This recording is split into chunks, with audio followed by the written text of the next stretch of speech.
21st Century Entrepreneurship with Martin Piskarik. First of all, congratulations on amazing success. Thank you. So your 2-year-old startup has 14,000 or something like that paying users in 39 countries, including companies like Shopify, Subway. How did you do it in 2 years? It feels like we haven't done much, to be honest with you. It feels like we have a long way to go. How humble. No, I'm serious. I mean, I think for me, Punchlist, it started off as a side project.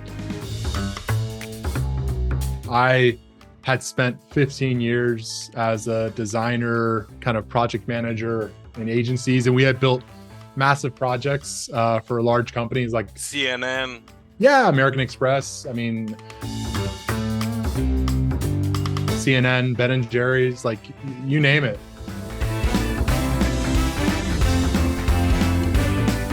I think for me, my ambition was always, I wanted to have something for myself. And I had tried to start things with other people and they really couldn't get off the ground. We could never find alignment for the project to see enough life. And so I committed to myself that I needed to go teach myself how to write software. I was always on the design side. And so I quit my corporate job. I took a part-time job. And at night, I would learn how to write software. I would try to break up the project into like 1-hour tasks. And I took a new approach. You know, for me, anytime I had ever started something or tried to learn something new, I'd always tried to tackle most of it at once. And this time I was like, you know what, I'm going to try to chunk this up, to break it down into small little pieces so that every night I could feel like I was making progress. I can go to bed feeling like, okay, I accomplished something. It might have taken me 4 hours and maybe some nights I didn't actually get it done, but majority of the nights I went to bed feeling like, okay, like there's something there, there's progress. And so for me, like when we talk about the success Punchlist has had over the last couple of years, for me, you know, it started off as this, you know, ambition I had and less about trying to build a big company or less about trying to, you know, build a prototypical startup like we're on the path of now.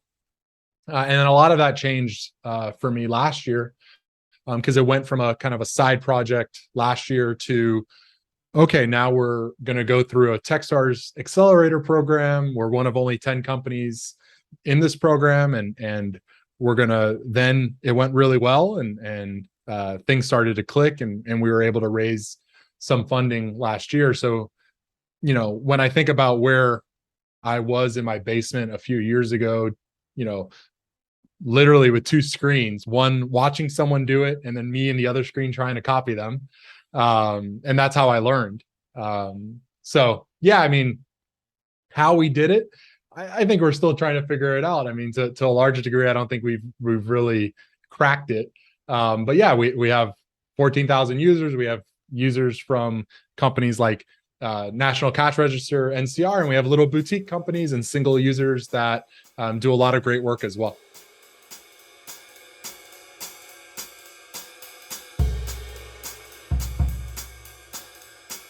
Can you go a little bit more into alignment versus things started to click?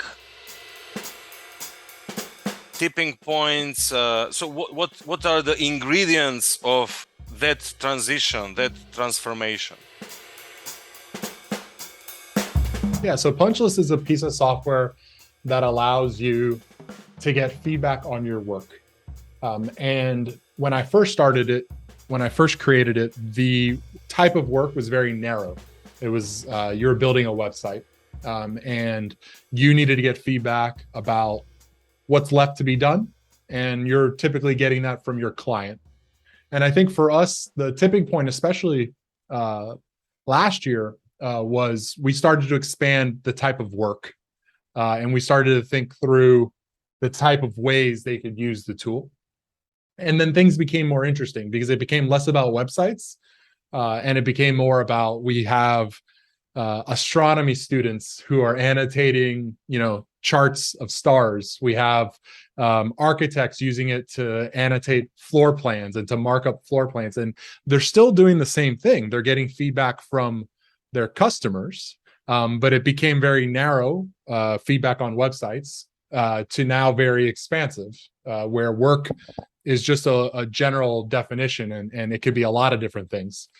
So for us, that was one tipping point. I think another tipping point for me was I moved from doing everything myself to bringing on a co-founder. And so that was a big transition for me mentally, because I had started this saying, it's hard to find alignment. It's hard to, get someone else to do this thing with you. And so for me, that mental switch to say, you know what, I've got this as far as I can get it. I'm actually holding it back probably now. And I need to pull in someone that I trust, that is as passionate about Punchless as I am, and can multiply by many times kind of the outcome that we're looking at. So I think that's one tipping point. I think moving from a side project to, a venture-backed startup is one. I think pulling in a co-founder was important to us. I think expanding how we think about what the tool can be used for, broadening our perspective was important. I think doing an accelerator was a big tipping point for us. Accelerators are amazing, but that word, Techstars, is a global accelerator. That is truly what it does. It moves you forward a few years in a very condensed amount of time. So we've had definitely a couple tipping points and inflection points along the way.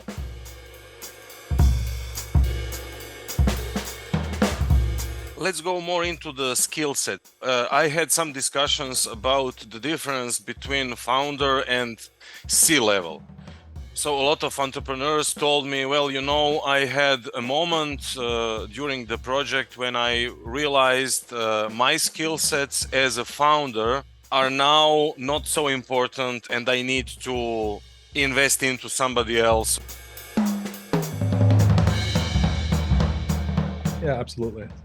So I think for me with Punchless, what's interesting is, as I mentioned, I had a 15-year career leading teams and focusing on like really large enterprise projects. And a lot of those soft skills that I learned leading a team, like a C-level executive, became very valuable now with Punchless as we build out a team and as we think through how to run one-on-ones and we think through our roadmap and our planning. But the early days of Punchless, being the founder, you have to wear all the hats, right? You have to do the marketing, the sales. I had to write the first cold email to someone asking them to buy it. And I think keeping those two frameworks side by side, being the founder or being like the C-level, I think most founders have to understand the balance between the two. And it's, right now to this day, we have a team, and some days I have to wear, within the day, I have to wear my founder hat, where I'm going to answer a support ticket. I'm going to, review an email that's going to go out to a large company. I'm going to build something in our app. And I think from a founder's perspective, like, you have to be willing to do anything the startup needs, right? And that could be taking the trash, hiring, having a big call. And I think, but within those situations, the skills you learn as a C-level, being in big meetings, are then applied. And so I think for me, having that balance between the two worlds has become very important. Understanding kind of what it means to run a 20-person team when it wasn't my startup has become very valuable. So I think for anyone that's considering becoming a founder, or maybe they have a long career and they're thinking about transitioning, I think a lot of the skills you learn from a corporate career are very applicable to being a founder. I think the difference is you're so used to being in a corporate environment, having people with specialties and relying on them and managing them and making yes/no decisions with them. And I think as a founder, you make a lot of those yourself. And sometimes you're the one that has to pick up the specialty and do it, at least initially. And then over time, as the organization grows and as you have more opportunity. You can pull people in to do those specialties, but you have to understand what it takes initially. Like I wrote the first ads for Punch List in our Google account. I've fortunately built a lot of it, and now we have a team that's building it, right? So I think I can understand those things better. It's made me a better founder, getting my hands dirty and not initially trying to hire consultants or pushing them out. Even if it's something where I was clearly out of my depth and I shouldn't be doing it, I think it's been beneficial to at least take a stab at it and understand it, and then pull people in. So yeah, for me, it's this healthy balance where there's clearly time where you're going to understand when it's time to bring in specialties or specialists, and it's more important though to understand you need to get your hands dirty early on.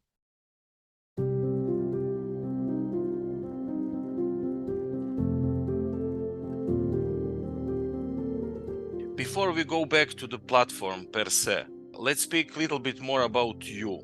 How do you prioritize and manage your time? What's your daily routine? I would be the first to say, like, I think I'm still exploring what this means and what the daily routine is. I think what's becoming clear to me is that there's probably two things that are most important, especially the stage we're at, this kind of early stage. It's one, can I eliminate roadblocks for my team? So are there things that I can be the only one that answers for them, and that will allow them to move faster?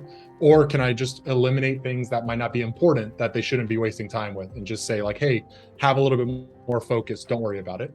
And I think the other thing is keeping my eye on what is the roadmap, what is the horizon, like, are we still moving in the right direction? I definitely have been, especially these first 6 months after we raised money, where you feel like you got to go do everything, and you move in a lot of different directions and you don't do anything very well. And lately we've just been trying to say like, no, okay, like, how do we stay pretty focused on kind of a 6-month runway and, adjust in between, but stay pretty focused on it. And so I think for me, the daily routine is those two things. Like, what do I need to help my team focus on and remove any roadblocks, make decisions with them? And then separately, like, are we still moving in the right direction? Do the numbers look right? Are we staying focused on what is actually the most important thing and not getting sidetracked by the day-to-day? I mean, I think for any startup, that's the challenge. The day-to-day is always new, right? There's a support ticket that pops up. There's a new opportunity that pops up. There's an idea someone has, and all that noise is always coming at you. And as the founder, as one of the leaders of the organization, you're the one that has to essentially be the filter to that stuff and be able to say, like, that's important, that's not important, and try to say that's not important more often than you say that's important.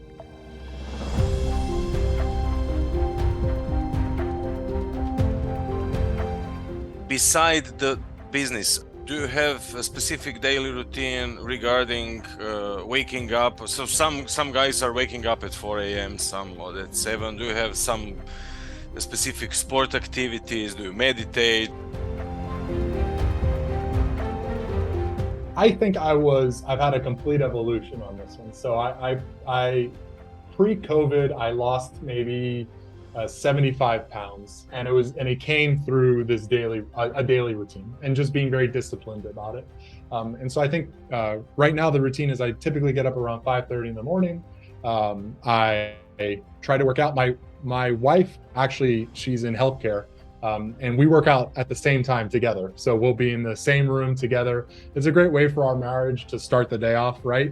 So I'll be on the treadmill, she'll be on the bike. We'll talk about our day. She'll, pour me a cup of coffee after I'm done. I'll pour her a cup of coffee. So I think for us, we more often than not start every single day that way. Like, we do a workout, 30 minutes, 45 minutes. We have coffee. We talk about what we need to happen today. I'll tell her I'll be on a podcast, or I have a dinner tonight. She'll tell me the same, like I have a work dinner, or the kids have something later. And then I'm trying to be in the office around 8 o'clock every morning.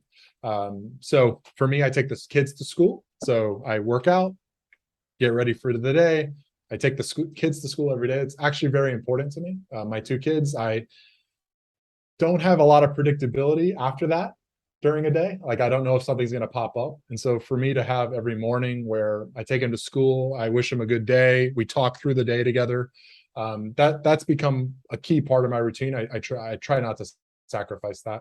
And then I'm in the office by 8 o'clock most days. And then for us at the organization, we have routines about what happens on certain days. And then for me personally, I try to be home maybe around 4:35. I don't want to spend my time in traffic. We'll have dinner, and then I'll get back to work a little bit in the afternoon and plan for the next day. One thing I've been trying to do every single day, actually right after my workout, is learn Italian. So I'm on like a almost 40-day streak of doing Duolingo every single day, which I'm actually really excited about. And I had a little bit of a head start. My mom's Italian, my family's Italian, and so I knew Italian conversationally, but not very well. And so now I'm trying to build this habit. And I was actually talking to my wife this morning about how nice it's felt to have this 45-day streak. And it's just 10, 15 minutes every day.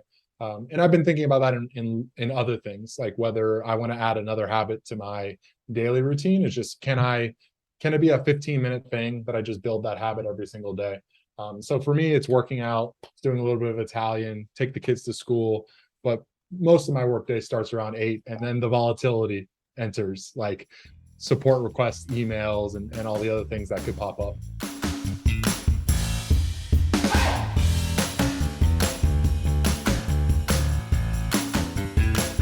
Can you give examples of how clients have used the platform? So the aha moment for a punch list, when I initially started using it, I thought the tool was going to be for teams to use it. So a designer and a developer, they would collaborate on building a new website, and the designer could give the developer feedback. The inspiration for the tool was simply what I saw in the agency world all the time. A team would ask someone for feedback, and then they would give it, but they would be giving it by email.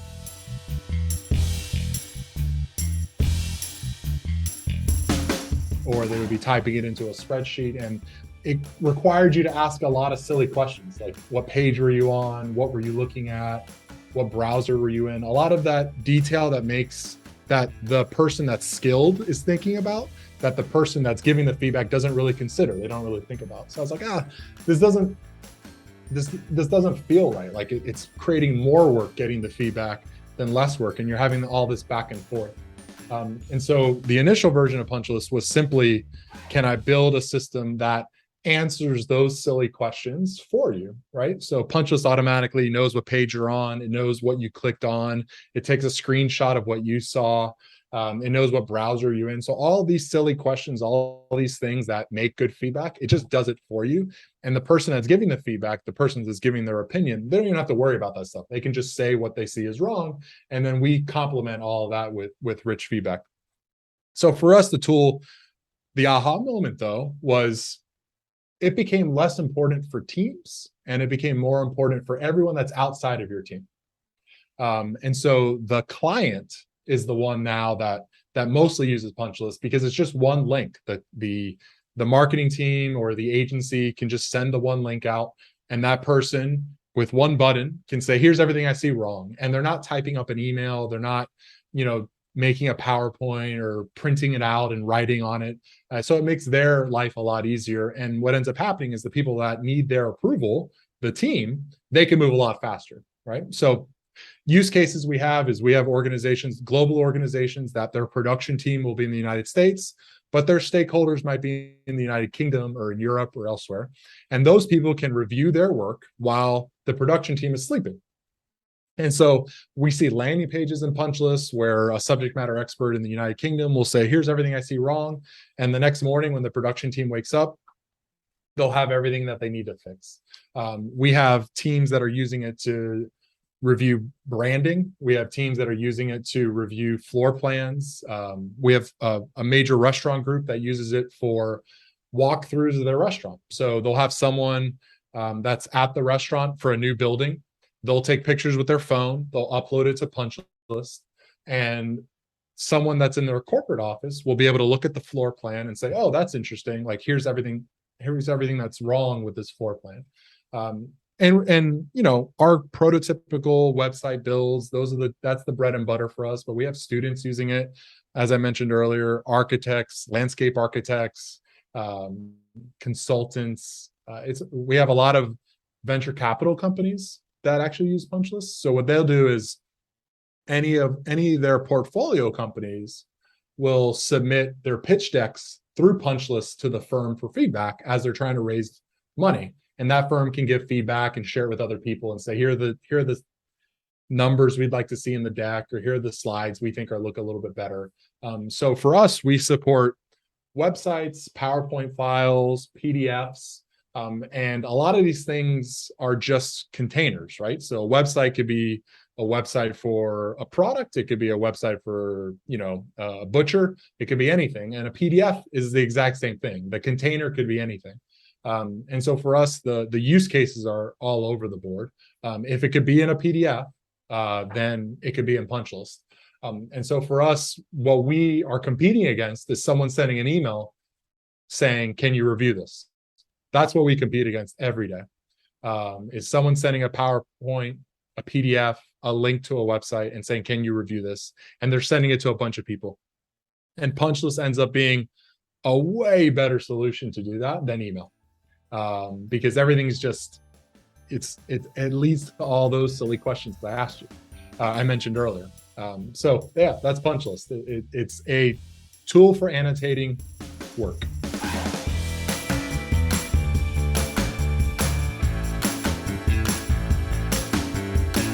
Punch list in 5 years. A tool for annotating all work. Yeah, the known place for all your creative work. I think for us, that means supporting videos. That means, being everywhere and anywhere. And it's just, we want to be the creative assistant that helps you get your work done faster.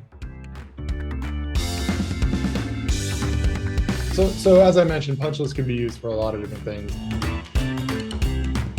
If your audience would love to try it out, we'd love to have them. They can go to punchlist.com, sign up for a 14-day trial. If they're interested in paying for punch list, they can use the promo code 21st Century Entrepreneurship, or 21st Century for short. And they can unlock a 10% discount with that, and feel free to use it. Punch list allows for unlimited guests, unlimited projects. So starting at $9 a month, it brings a lot of value, and it saves you from those endless back and forth emails. 21st Century Entrepreneurship with Martin Piskarik.